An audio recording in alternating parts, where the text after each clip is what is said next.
Olá pessoal, retomando então o nosso conteúdo, o último material que eu postei para vocês, depois de medidas de dispersão absolutas, nós tínhamos a medida de dispersão absoluta, a medida de dispersão relativa, que era o coeficiente de variação, e abaixo de tudo tinha medidas de assimetria, que eu não cobrei nessa primeira avaliação, falei que não cobraria porque não deu tempo da gente ver a explicação certinho.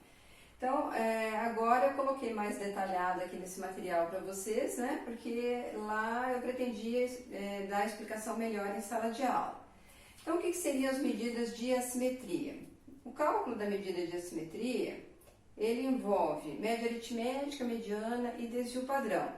Aqui, na verdade, a gente só vai ver a explicação teórica do que seria uma simetria positiva, uma simetria negativa ou uma distribuição simétrica. Então, na segunda aula, quando nós fizemos aquelas tabelas por classes de valores, depois nós fizemos a representação gráfica dela. O que era a representação gráfica? No eixo X, nós colocamos os valores das classes, né? Ou seja, as classes de XY, e no eixo Y, os valores referentes às frequências correspondentes a cada intervalo. E surgiram, então, as colunas. Essas colunas eram a representação do nosso histograma, né, que a gente até foi para o laboratório. Então, essas colunas que dão origem ao nosso histograma, se a gente fizer um esboço da curva dessas colunas, a gente pode ter curvas diferentes. Ó. Por exemplo, nesse caso aqui, se a gente tem que imaginar que aqui nós tínhamos as colunas referentes a esse histograma. E que aqui nós temos o ponto máximo, onde nós tínhamos a maior frequência. Então, se a gente fizer um esboço da curva aqui, onde nós temos esse ponto máximo, o que a gente vai perceber? Que a gente tem uma maior concentração de dados à direita em relação a esse ponto máximo da curva. Nesse caso aqui, a gente diz que tem uma simetria positiva, ou seja, a distribuição é assimétrica positiva. Se nós tivermos ao contrário, né? Quando nós fizermos essa representação gráfica, esse histograma, com aquelas coluninhas que originaram após a construção da tabela. Se a gente fizer um esboço do gráfico, né? E originar um gráfico semelhante a esse aqui, onde nós temos aqui o ponto máximo. Se a gente imaginar que aqui é o ponto máximo, o que a gente vai perceber? Que nós temos uma maior concentração de dados agora à esquerda em relação a esse ponto máximo da curva. Então, nesse caso aqui, como a concentração está mais à esquerda, então nós temos uma simetria negativa. Agora, o primeiro caso aqui, onde a gente tem essa curva simétrica, aqui também tinha um gráfico, né, com as coluninhas igual a gente tinha nos outros casos. Se a gente fizer um esboço do gráfico em relação a essas colunas, nós vamos ver que aqui está o ponto máximo. Se a gente fizer um corte aqui onde está esse ponto máximo, nós vamos ver que a gente tem a mesma área à esquerda e à direita em relação a esse ponto máximo.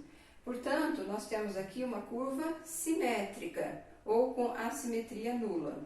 Então, por que é importante essa curva simétrica? Essa curva simétrica ou normal, ela é importante para o cálculo de distribuição normal de probabilidades, que a gente ainda vai ver nesse bimestre. A distribuição normal de probabilidades ela é dada pela área sob essa curva normal. Essas áreas elas já são previamente calculadas por integração ponto a ponto, desculpe. Esses cálculos vocês já vão ter numa tabela, então, mas a condição para que vocês utilizem esses cálculos para a probabilidade é que vocês tenham essa simetria para os seus dados. Então, ou vocês vão ter que ter essa informação de que seus dados são simétricos, ou que vocês apresentam uma distribuição normal, ou então vocês têm que ter condições para calcular o coeficiente de assimetria para confirmar que existe assimetria e, portanto, aplicar a distribuição normal de probabilidade. Normalmente já vem essa informação de que os dados estão normalmente distribuídos, ou que se trata de uma distribuição normal, e que, portanto, vocês podem aplicar a distribuição normal de probabilidade, que simplifica bastante para o cálculo de probabilidade, certo?